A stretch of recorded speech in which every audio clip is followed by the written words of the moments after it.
जानना चाहती थी ना, हमने उस ऋषभ को कैसे पकड़ा था, अब मैं बोलकर नहीं कर कर दिखाऊंगा।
मित्र,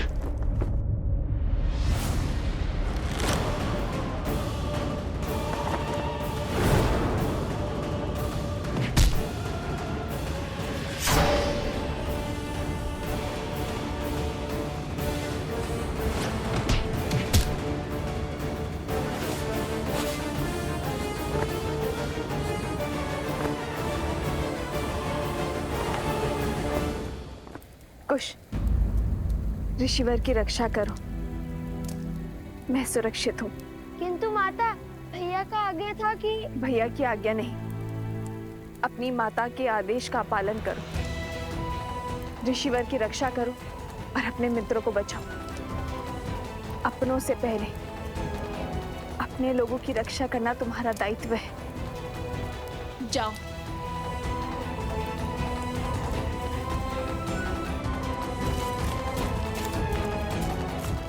श्री राम, मेरे पुत्रों की रक्षा करना।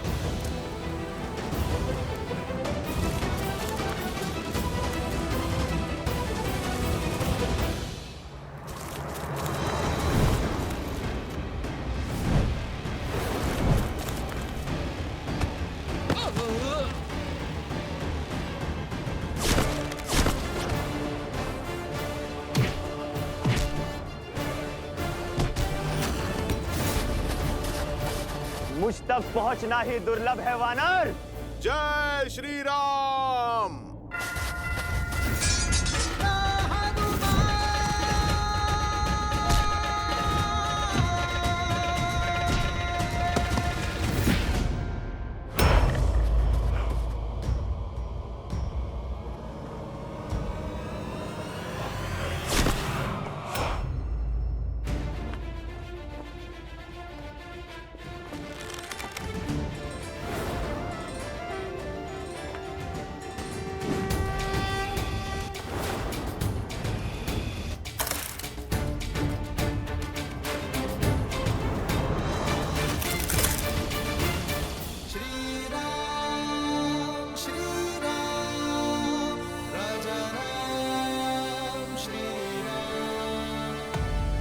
श्री राम ने तुम्हें मृत्यु नहीं दी। जानते हो क्यों? क्योंकि तुम्हारा अंत मेरे हाथों होगा।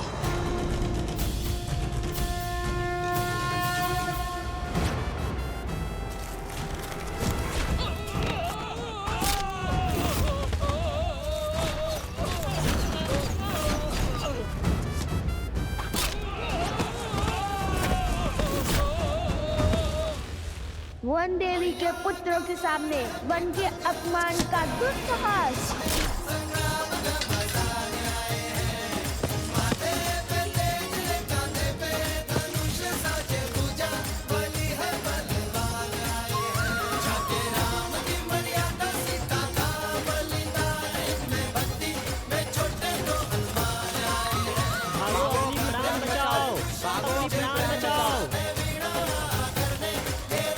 अरे भाग पा रहे हो, रुको।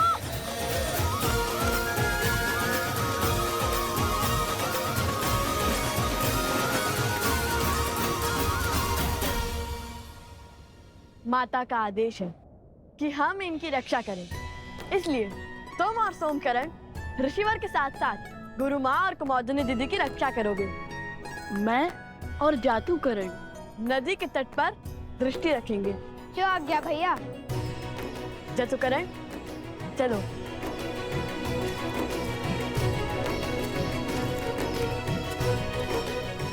अगर शांडिल्य होता तो कितना अच्छा होता।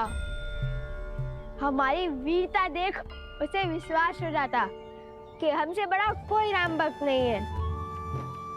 देखा ना आपने कितना सटीक लक्ष्य भेजा मैंने।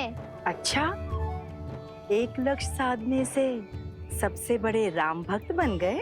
और क्या, माता कहती है जो अपने आराध्य अपनी पूज्य का गुणगान करता है वो तो भक्त होते ही हैं, और परम भक्त वो होता है जो अपने ईश्वर के गुणों को व्यवहार में ग्रहण करते हैं। उचित कहा कुश। गुणगान और गायक तो मैं हुई सर्वश्रेष्ठ, बाकी सब गुणों के लिए भैया है ना।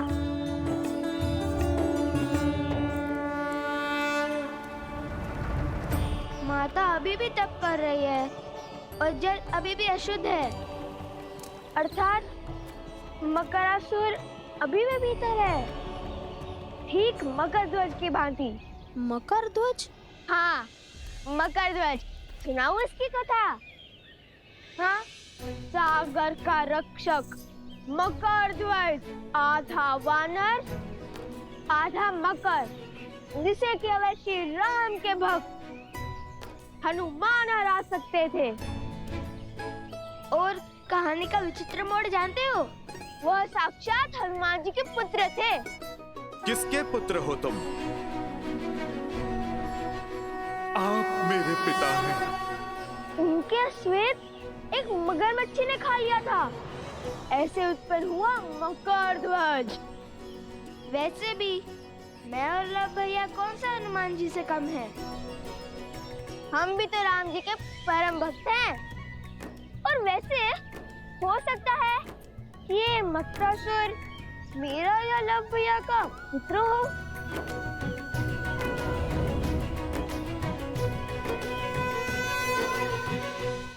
अरे देखो देखो, ऋषिवर जाग गए।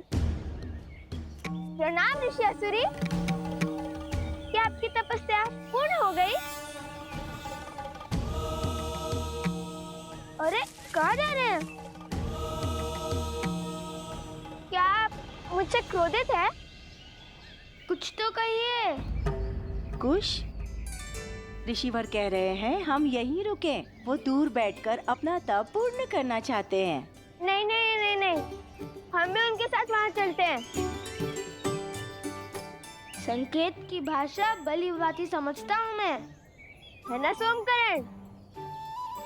आप महर्षि हैं, सब जानते हैं, और मैं आपका रक्षक, इसलिए तो मुझे आपके साथ चलना ही होगा, है ना ऋषिवर?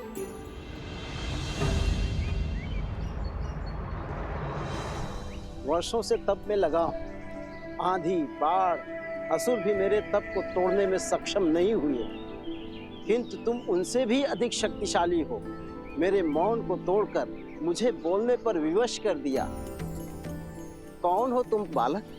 पता चलेगा, किंतु मकरासुर से सामना करने के बाद।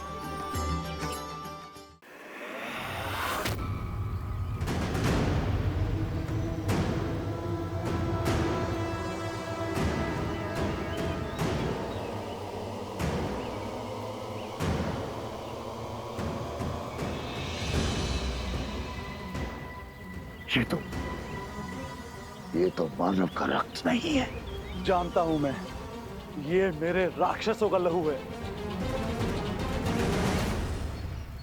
ये सब उन्हीं का किया धरा है, राम के पुत्रों का। मैंने कहा था उन्हें पकड़ना सरल नहीं है, बड़े पराक्रमी है दोनों। अभी तुम्हारा ये भ्रम मिटाता हूं।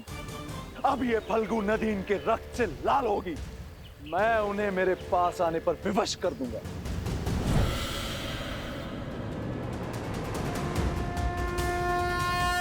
सिया राम।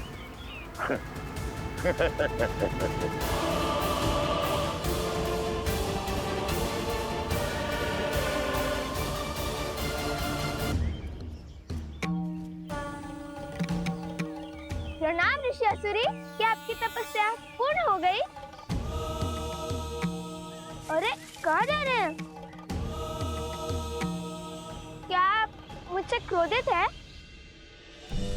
वर्षों से तप में लगा हूं। आंधी, बाढ़, असुर भी मेरे तप को तोड़ने में सक्षम नहीं हुए, किंतु तुम उनसे भी अधिक शक्तिशाली हो।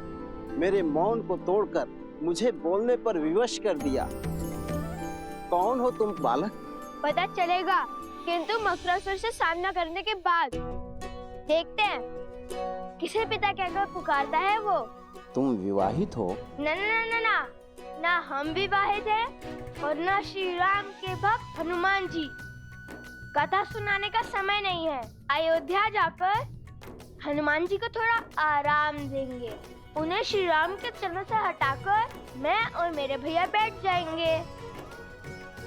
लगता है आप समझे नहीं, रहने दीजिए। आप तप कीजिए और मैं अपनी माता की आज्ञा का पालन कर आपकी रक्षा करता हूँ।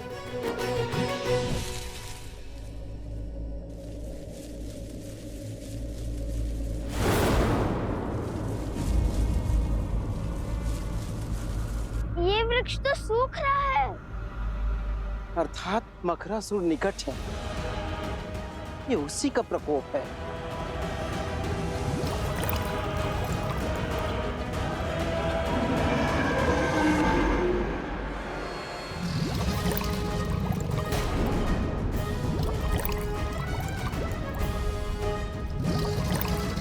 भैया, माता संकट में है।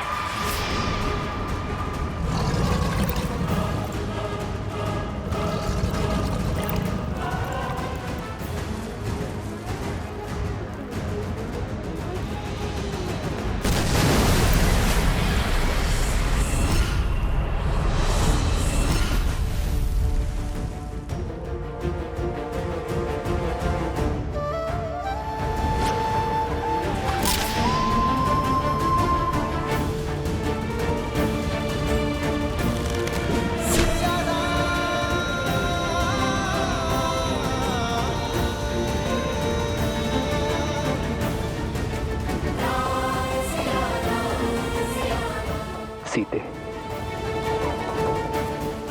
माता, माता।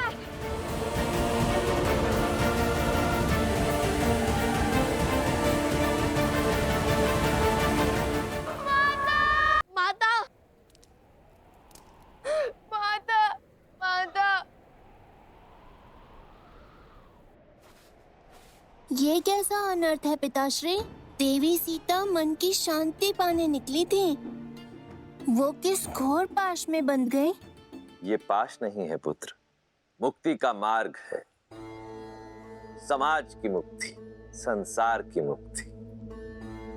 जिनका अंतःकरण शुद्ध होता है, नियति उनसे ऐसे ही भलाई के कार्य करवाती है। उनके तो स्वार्थ में भी निस्वार्थ की भावना छिपी होती है, जिससे जगत का कल्याण होता है।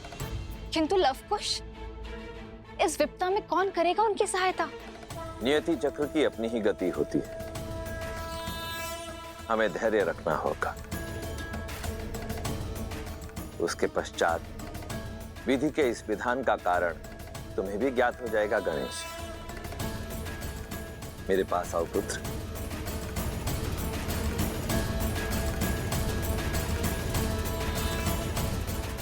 वन देवी, वन देवी, माता, वन देवी।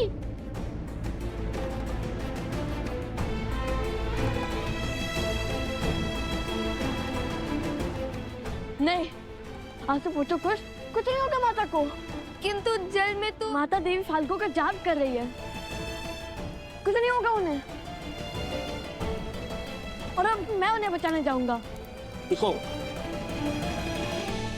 जल में कूदने से कोई लाभ नहीं होगा। जल में मकरासुर की शक्ति का सामना करना असंभव है।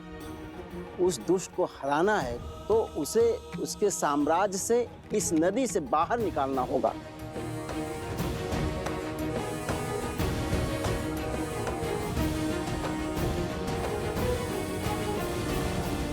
अभी तक अधर्म की विजय हुई नहीं है, किंतु धर्म के पास समय कम है। हर गिरते पत्ते के साथ मकरासुर की शक्ति और उसका प्रकोप बढ़ रहा है। शीघ्र तुम्हारी माता को इस विषैले जल से बाहर निकालना होगा।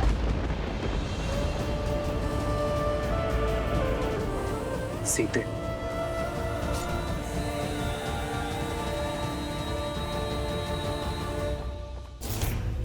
ये अस्त्र अगर इसको चीर सकता है, उसको भी मार सकता है। ये आज स्पष्ट हो गया कि ये नर है, नारायण नहीं।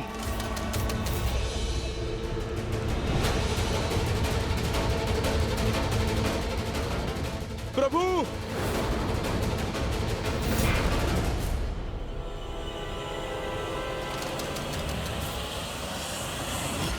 आप ठीक है ना प्रभु? मन बार बार किसी अनिष्ट की ओर संकेत कर रहा है हनुमान, किंतु युद्ध भूमि में लड़ रहे योद्धा को संसार की कोई उलझन उलझा नहीं सकती।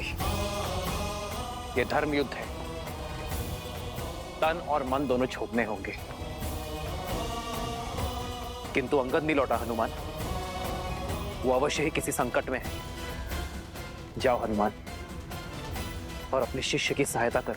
प्रभु, किंतु मैं आपको छोड़कर कैसे? बड़ा मायावी है ये चंद्रबाहु। चाहे आप जितने भी प्रहार करो, क्षण भर में इसका घाव भर जाता है। उसकी शक्ति हमारी सेना पर भारी पड़ रही है। पाप पुण्य पर हावी अवश्य हो सकता है हनुमान, किंतु उससे जीत नहीं सकता। जब समस्या का समाधान ना निकले तो दृष्टि नहीं, दृष्टिकोण बदलना चाहिए। जब समस्या का समाधान ना मिले तो दृष्टि नहीं, दृष्टिकोण बदलने की आवश्यकता होती है। यही कहती है ना हमारी माता।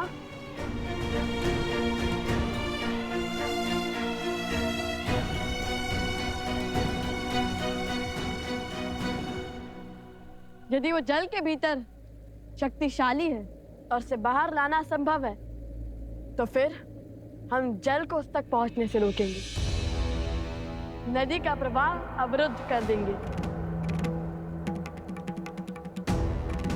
ये कैसे होगा लव?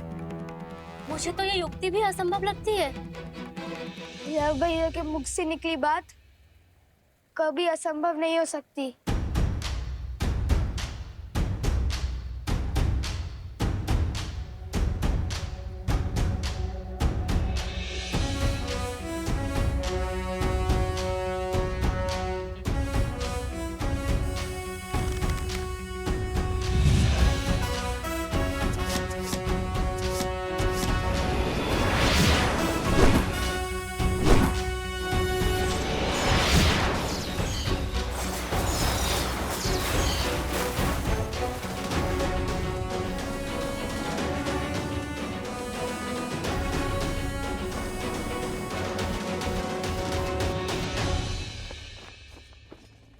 जिसे अब तक मेरे हनुमान के प्रहार रोक रहे थे, उसे अब मेरे बाण रोकेंगे। वो मारा नहीं जा सकता, किंतु बांधा जा सकता है।